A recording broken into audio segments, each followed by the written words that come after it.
अस्सलामुअलैकुम students next जो हमारा टॉपिक है that is about thermal conductivity.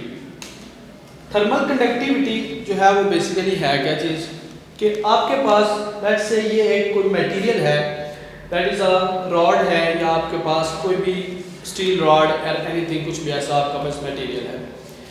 उस मटेरियल की एक जो साइड है वहाँ पे आपने क्या किया कि टेम्परेचर इंक्रीज कर दिया। ये मैंने इसको रेड किया है, बेसिकली क्या इंडिकेट कर रहा है कि यहाँ पे जो टेम्परेचर है वो क्या है, ज़्यादा है, T1 टेम्परेचर। और ये जो एरिया है इसका, ये हाफ एरिया, इसमें क्या है कि temperature as compare to T1 क्या है, लेस है।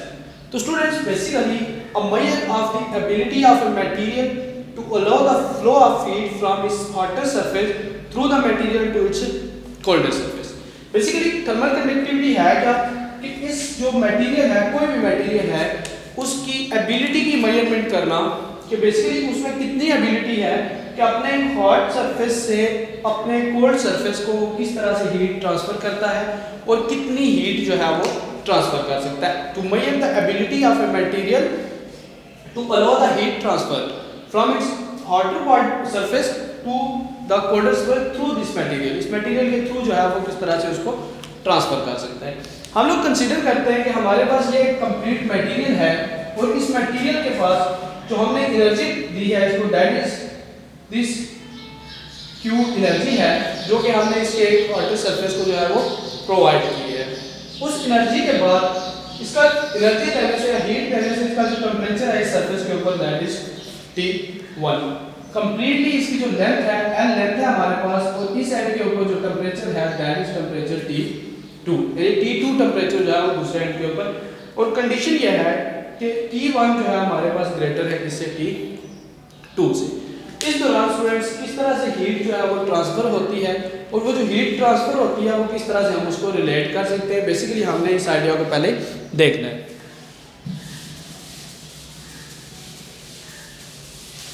सो थ्रू एक्सपेरिमेंटल वर्क ये देखा गया है कि जो हीट ट्रांसफर होती है यानी Q, बेसिकली नंबर 1 पॉइंट ये है कि जो Q हीट है that is transfer of heat is directly proportional to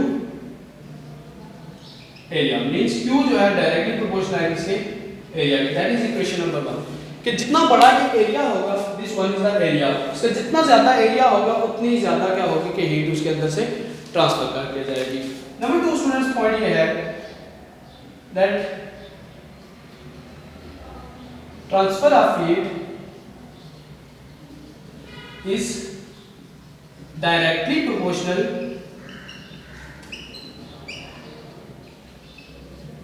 to temperature difference. यानी कि आपके पास दोनों एंड्स के ऊपर जो टेम्परेचर डिफरेंस होगा वो जितना ज्यादा होगा मींस Q जो है वो आपके पास डायरेक्टली रिलेट होगा T1 minus T2। High temperature minus low temperature जो उनके दरमियान डिफरेंस बनेगा ट्रांसफर ऑफ हीट उसके भी क्या होगा कि डायरेक्टली प्रोपोर्शनल होगा। जितना ज्यादा दोनों एंड्स के ऊपर टेम्परेचर डिफरेंस होगा उतनी ही ज्यादा जो है वो आपके उस सरफेस के अंदर से हीट ट्रांसफर होगी point to from hot point to the cold point. Then number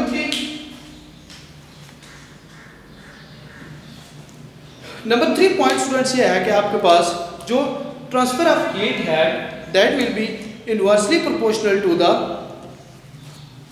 number 3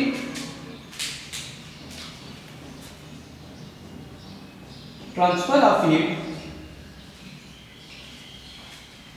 is directly proportional to time. ठीक है, जितना ज्यादा टाइम आप देंगे उतनी ही ज्यादा क्या होगी कि हीट यहां से ट्रांसफर होगी। Means Q is proportional to the time। This is equation number 2। क्या आपके पास जितना ज्यादा टाइम के लिए आप हीट ट्रांसफर कर रहे हो या जितना ज्यादा टाइम दे रहे हो हीट की जो ट्रांसफर होगा वो भी क्या होगा उतना ही ज्यादा होगा। तो इन तीन चीजों के यानी कि एरिया, आपका एरिया जो है, एरिया के बाद जो आपके पास उस सरफेस का या आपके पास जो मटेरियल है उस मटेरियल की जो टेम्परेचर डिफरेंस है वो, और नंबर 3 जो उसका टाइम है, इन तीनों का क्या होगा, डायरेक्टली प्रोपोर्शनल होगा। नंबर 4 इक्वेशन को ध्यान में रखिएगा। नंबर 4 हम लिखते हैं यहीं पे साथ के number 4 transfer of feed is inversely proportional to length, यानी Q is inversely proportional to length। ये वाली जो लेंथ है स्टूडेंट जितनी ज्यादा होगी, जितना दूर अगर दूसरा सरफेस होगा तो हीट क्या होगी उतनी ही कम जो है वो ट्रांसफर होगी। तो ये चार आपके पास कुछ पॉइंट्स बनते हैं। अगर हम इन चार इक्वेशंस को आपस में कंबाइन करते हैं, नेक्स्ट पार्ट इज के हम कंबाइन करते हैं equation 4, that will B equation number 4 from equation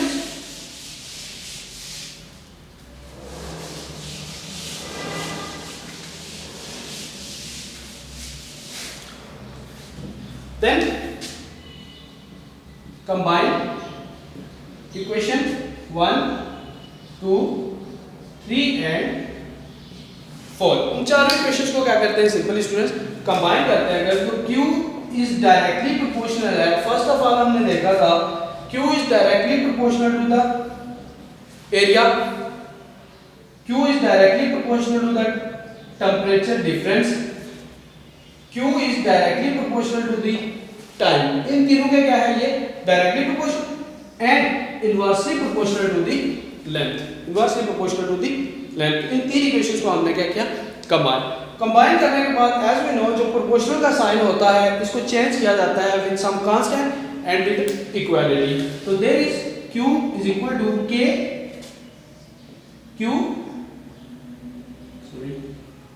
so K आपके पास A T1 minus T2 into T over L, यानी कि ये जो प्रोपोर्शनल का साइन था इसको हमने चेंज कर दिया इसके साथ, एक तो इक्वालिटी का साइन आ गया और साथ में क्या आ गया आपके पास एक कांस्टेंट आ जाएगा।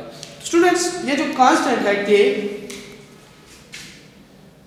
K is the constant of proportionality and called thermal conductivity. तो ये जो K है स्टूडेंट इसको बेसिकली हम क्या कहते हैं कि थर्मल कंडक्टिविटी, ये कांस्टेंट ऑफ प्रोपोर्शनैलिटी होता है और इसका जो नाम है that is called the thermal conductivity. तो हम अभी इसके लिए रिलेशन ड्राइव करते हैं कि बेसिकली K जो है वो किस तरह से हम फाइंड कर सकते हैं।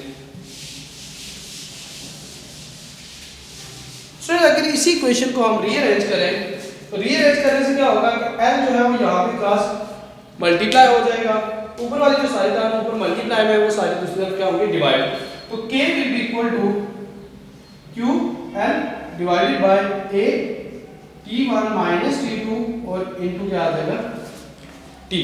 तो K बेसिकली जो है वो आपके पास आ जाएगा Q L divided by A T1 minus T2 into T। ये टेम्परेचर से दो और ये आपका जो है वो क्या है टाइम है। सिंपली इस इक्वेशन को रीअरेंज करने से आप थर्मल कांस्टेंट जो होता है या थर्मल कंडक्टिविटी उसकी वैल्यूज को जो है वो फाइंड कर सकते हैं।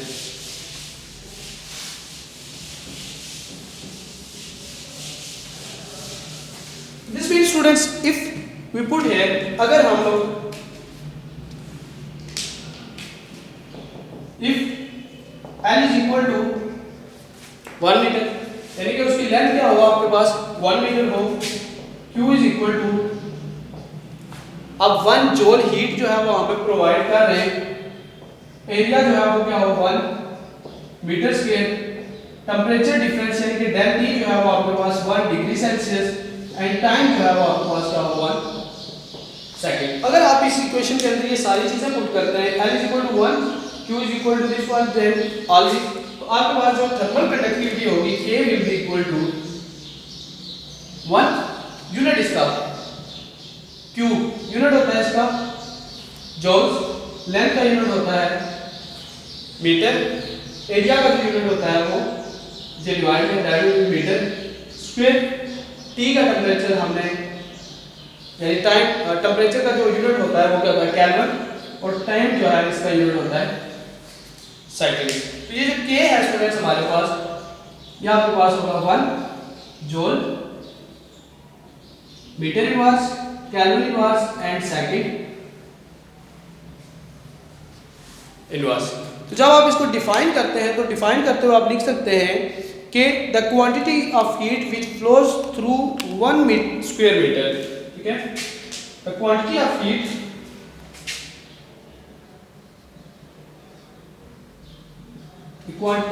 Heat flow through 1 square metre through 1 square meter of area of a substance, area of a substance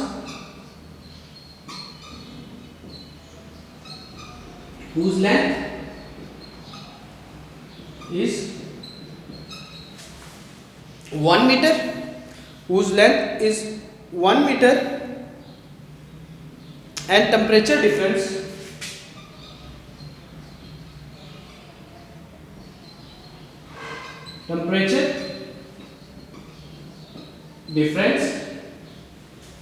of 1 Kelvin in 1 second, कि वो क्वांटिटी ऑफ हीट जो किसी एक मटेरियल जिसका एरिया 1 मीटर स्क्वायर हो, लेंथ उसकी जो है 1 मीटर हो, और उसके अंदर से 1 डिग्री सेल्सियस टेम्परेचर के डिफरेंस के साथ 1 सेकंड में जो हीट ट्रांसफर होती है, that heat is basically called the thermal conductivity. तो के का जो ऐसा यूनिट होता है स्टूडेंट्स, बेसिकली वो क्या होता है आपका joule, kelvin inverse, metre inverse and second inverse. This is the SI unit of the thermal conductivity. Different material जो होते हैं उनकी थर्मल कंडक्टिविटी की वैल्यूज भी डिफरेंट होती हैं। जैसे कि आपके बुक के ऊपर भी कुछ आपके मटेरियल्स दिए हुए हैं, इनमें आप ग्लास की जो है वो याद रखेंगे। तो पास ग्लास है, इसकी thermal conductivity 0.8 joule, kelvin inverse, metre inverse and second inverse होती है। इसी तरह से जो आपके पास आयरन है उसकी आप वैल्यूज देख लें। आयरन की है वो 67 joule, kelvin inverse, metre inverse and second inverse. ये कुछ वैल्यूज हैं जो आपके बुक के ऊपर टेबल्स भी बने हुए हैं, वहां से इन चंद वैल्यूज को आप जो है वो याद भी रखेंगे। स्टूडेंट्स, ये आज का हमारा टॉपिक था जिसमें हमने थर्मल कंडक्टिविटी को जो है वो स्टडी किया। थर्मल कंडक्टिविटी और हीट ट्रांसफर को बेसिकली हमने पहले देखा कि हीट ट्रांसफर जो है वो किस तरह से डिफरेंट आपकी क्वांटिटीज के साथ रिलेट करता है। देन उसका कॉम्बिनेशन किया उस इक्वेशन का, और वहां से हमने के थर्मल कंडक्टिविटी की वैल्यूज निकाली, और उसका हमने जो है वो एसआई यूनिट भी देखा। बुक के ऊपर डिफरेंट आपके टेबल्स मौजूद है, वहां से थर्मल कंडक्टिविटी की जो वैल्यूज है डिफरेंट मटेरियल्स के लिए, उनको भी आप जो है वहां से याद रखेंगे। तो थर्मल कंडक्टिविटी के जो है वो डिपेंड करती है आपका मटेरियल जो है वो उसकी नेचर कैसी है। तो उसके हवाले से बुक के ऊपर टेबल बना हुआ है, उसके अंदर डिफरेंट वैल्यूज दी हुई है, वहां से आप उनको जो है वो चंद वैल्यूज को याद भी रखेंगे। होप्स हो कि ये लेक्चर आपको जो है वो क्लियर होगा। अगर इससे रिलेटेड कोई क्वेश्चन है तो वो आप कमेंट सेक्शन में पूछ सकते हैं। इंशाल्लाह I will answer your questions. Thank you so much.